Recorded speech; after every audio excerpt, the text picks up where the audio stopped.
اب آپ کے سوالات ہم شامل کریں گے. بہت شکریہ. آپ مختلف نوعیت کے ایشوز کے اوپر بات کرتے ہیں, سوال اٹھاتے ہیں اور ہمارے پروگرام میں اس توسط سے, آپ کے توسط سے اس بارے میں بات ہو جاتی ہے.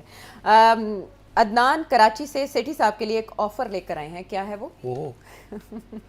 If you have ever been given a chance to work as an economic advisor to the Prime Minister, and if not, do you think that will you accept that offer if it is coming from the government? And I strongly recommend that people like you should be given a chance to advise and suggest the government of Pakistan and give the economy the right direction.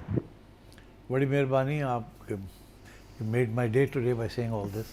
But the short answer is کہ مسئلے جو ہیں نا, سب کو پتہ ہے مسئلے ہیں اور سب کو پتہ ہے کہ حل کیا ہے. تو کوئی میرے پاس کوئی اسپیشل حل نہیں ہے, سب کو پتہ ہے, پولیٹیشنس کو بھی پتہ ہے, اکنامک ایڈوائزرز کو بھی پتہ ہے کیا کرنا ہے, مگر کرتے نہیں ہیں بیکاز کرنا ان کے اپنے انٹرسٹ کے خلاف ہے. تو میری ایڈوائس تو ایسی ہوتی ہے نا کہ انقلابی قسم کی باتیں میں کرتا ہوں کبھی کبھی, تو وہ تو اس کی تو چانس کوئی نہیں ہے. سو دیر از نو پوائنٹ. جو باتیں ہم یہاں کرتے ہیں وہ سنتے ہیں مگر وہ امپلیمنٹ نہیں کرتے, اس لیے بیکاز ان کے وہ اپنے پاؤں پہ کلہاڑی مارنے والی بات ہے. اس لیے I'm sorry, there is no way that this ruling elite will find solutions. Naveed Anjum England سے. This temporary tension between Pakistan and Afghanistan gets settled down, which will settle down soon, inshallah. We, Pakistan, China and Tajikistan should make a deal with Afghanistan in a way that their Wakhan corridor should be made a free economic trade and transit zone between Pakistan, Afghanistan, China and Tajikistan. Don't you think that it would be a new great economic game changer for this region? Theory میں تو بڑا اچھا لگتا ہے. آپ نے سب سے کہا اف پاکستان اور افغانستان آپس میں مل جائیں اور لڑائی جھگڑے ختم ہو جائیں. سب سے پہلا تو بڑا اف یہی ہے. It is not going to happen in the short term. میں نے کہا نا, جب تک رژیم چینج نہیں ہوگی افغانستان میں, طالبان کسی صورت میں بھی پیچھے نہیں ہٹیں گے. تو ان کے ساتھ بیٹھ کے کوئی ڈیل کرنا, آپ وکھان کوریڈور کی بات کر رہے ہیں, یہاں تو سینٹرل ایشیا سے آئل اینڈ گیس پائپ لائنس اور منرل ڈیولپمنٹ کیا کیا ہو سکتا ہے. Taliban not interested. تو اسی لیے وکھان کوریڈور جو ہے وہاں اگر آپ نے کچھ کرنے کی کوشش کی وداؤٹ افغانستان سے اپروول تو لڑائی جھگڑے شروع ہو جائیں گے وہاں. سو آئی تھنک یہ تو یوٹوپین قسم کی بات ہے.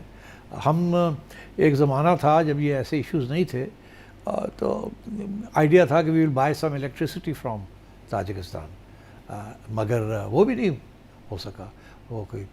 تو اس لیے افغانستان کے ساتھ ہیز ٹو بی اے راپروشمو, اور وہ راپروشمو اسی سچویشن میں ہو سکتا ہے جس میں ٹی ٹی پی کو وہ فارغ کرے اور وہ ہمارا جو مسئلہ ہے وہ ختم ہو.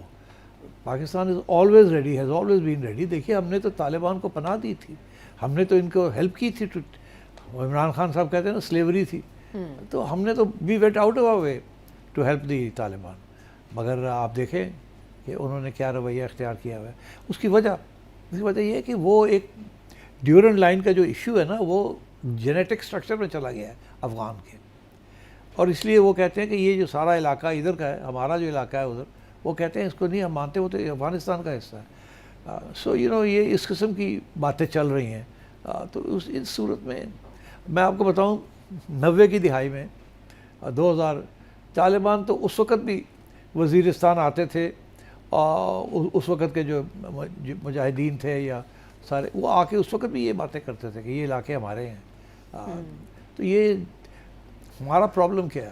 ہمارا پرابلم یہ ہے جی کہ ادھر انڈیا کے ساتھ بارڈر کا ایشو ہے, ابھی بھی لائن آف کنٹرول ہے, بارڈر نہیں ہے بیکاز کشمیر کا مسئلہ ہے. ادھر افغانستان میں ڈیورنٹ لائن کا مسئلہ ہے, اور دونوں طرف سے ہمارے اوپر پریشر ہے. سو مجھے نہیں لگتا کہ شارٹ ٹرم کے اندر افغانستان کے ساتھ کوئی مکمکہ ہوگا جب تک ٹی ٹی پی وہاں بیٹھا ہوا ہے اور ہمارے اوپر حملے کر رہا ہے.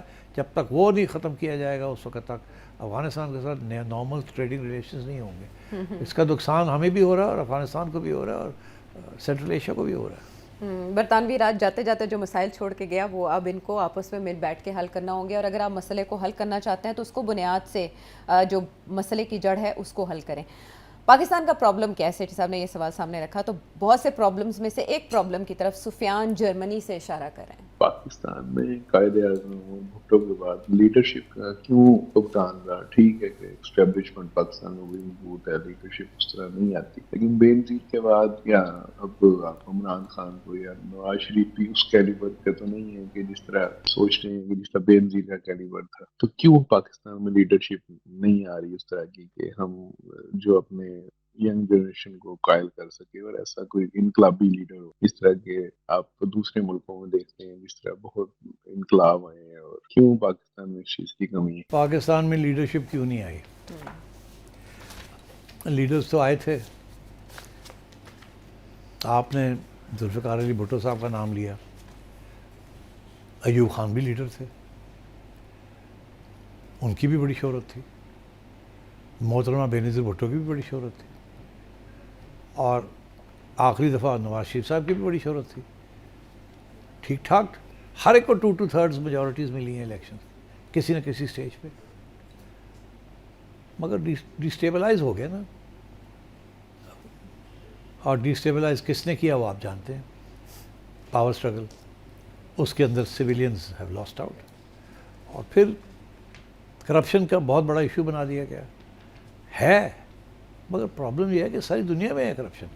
آپ کو پتہ ہے اٹلی کے اندر کتنی کرپشن ہے، امریکہ کے اندر کتنی کرپشن ہے. امریکن پریزیڈنٹ جو ہے وہ یہ جو گلف وار ہے اس کے اوپر اتنی کرپشن ہو رہی ہے، آپ دیکھ لیں. سو میں مطلب اس کو کتابیں لکھی گئی ہیں کہ کرپشن جو ہے وہ بلٹ انٹو دا سسٹم ہے. وہ ملک ریاض کہتے تھے نا کہ فائلوں میں پہیے لانے پیندے ہیں، ملکوں کو بھی پہیے لانے پیندے ہیں، سیاستدانوں کو بھی پہیے لانے پڑتے ہیں، پارٹی فنڈز چاہیے ہوتے ہیں ان کو، اینڈ سو آن. تو دیکھیے لیڈرز تو آئے ہیں، کوئی اچھا کوئی برا، مگر کسی کو چلنے نہیں دیا گیا. کوئی نہ کوئی ایشو بن جاتا رہا جس کی وجہ سے ان کو نکال دیا گیا. That is the problem. باقی یہ کہ ایک اور بھی محاورہ ہے، people get the leaders they deserve. Ayesha translate. جیسی روح ویسے فرشتے، تو اس لیے جیسی عوام ویسے حکمران.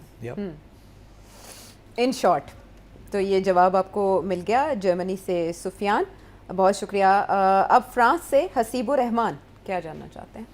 جنگ کی بعد کی جو صورتحال ہے، آپ نے دیکھا کہ جنگ کے دوران یو اے ای نے اوپیک سے علیحدگی اختیار کر لی اور وہ اپنا انڈیپینڈنٹ آئل سیل کرنے لگے ہیں، جبکہ دوسرے ممالک اوپیک کے اندر ہی موجود ہیں. تو چائنا کی الیکٹرک وہیکلز کی مارکیٹ دیکھتے ہوئے اور all over the world electric vehicles کی مارکیٹ کو دیکھتے ہوئے جو مانگ ہے پیٹرول اور ڈیزل کی وہ پہلے سے میرے خیال کم ہوتی جائے گی فیوچر میں. تو کیا اس میں بھی دوڑ لگ جائے گی ان ممالک کے درمیان کہ کون کتنا زیادہ تیل بیچتا ہے اور کتنی کم قیمت سے بیچتا ہے کہ نہیں؟ اچھا، اب یہ ہے کہ ایک چیز آپ مس کر گئے کہ بجلی بنانے، الیکٹرک وہیکلس کو بجلی چاہیے نا، بجلی بنانے میں تیل چاہیے نا، تیل سے بجلی بنتی ہے نا. سو ابھی تو وہ سچویشن ہے. جبکہ رینیویبلس جب شروع ہوں گے ان اے بگ وے، سولر یا اور